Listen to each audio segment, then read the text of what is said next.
जय श्री कृष्णा दोस्तों, राधे राधे। मोहिनी एकादशी की सभी भक्तों को शुभकामनाएं।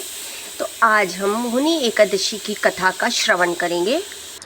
कहते हैं मोहिनी एकादशी की कथा का श्रवण करने वाले भक्तों की हर मनवांछित कामना पूरी होती है।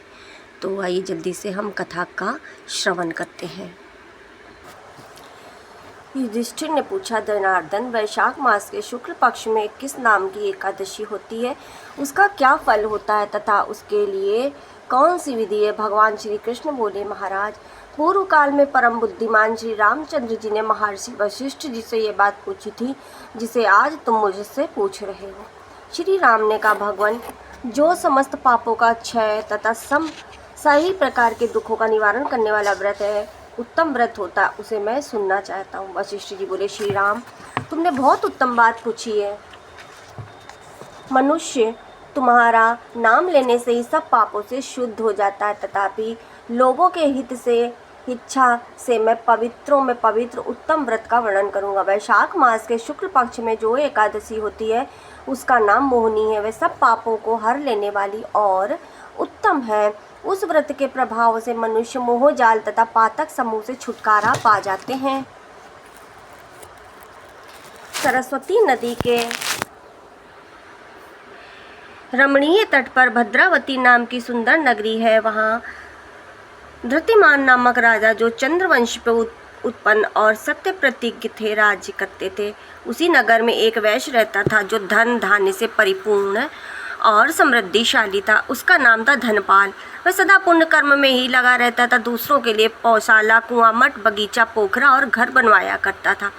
भगवान श्री विष्णु की भक्ति में उसका हार्दिक अनुराग था।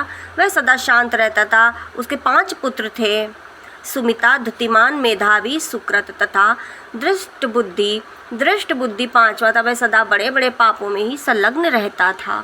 जुए आदि दुर्व्यसन में उसकी बड़ी आसक्ति थी। वह वेश्याओं से मिलने के लिए लालायित रहता था। उसकी बुद्धि न तो देवताओं के पूजन में लगती थी और न पितरों तथा ब्राह्मणों के सत्कार में। वह दुष्ट आत्मा अन्याय के मार्ग पर चलकर पिता का धन बर्बाद किया करता था। तब पिता ने उसे घर से निकाल दिया। रात दुख और शोक में डूबा तथा कष्ट पर कष्ट उठाता हुआ वह इधर उधर भटकने लगा। एक दिन उसकी पुण्य के उदय होने से वह महर्षि कौंडिन्य के आश्रम पर जा पहुंचा, जहां वैशाख मास का महीना था और तपोधन कौंडिन्य जन गंगा जी में स्नान करने के लिए आए थे। दृष्ट बुद्धि शोक से भार से पीड़ित हो मुनिवर कौंडिन्य के पास गया और हाथ जोड़कर बोला, ब्राह्मण द्विज श्रेष्ठ, मुझ पर दया करके कोई ऐसा व्रत बताइए जिसके पुण्य के प्रभाव से मेरी मुक्ति हो। कौंडिन्य ने बोले, वैशाख मास के शुक्ल पक्ष में मोहिनी नाम से प्रसिद्ध एकादशी का व्रत करो।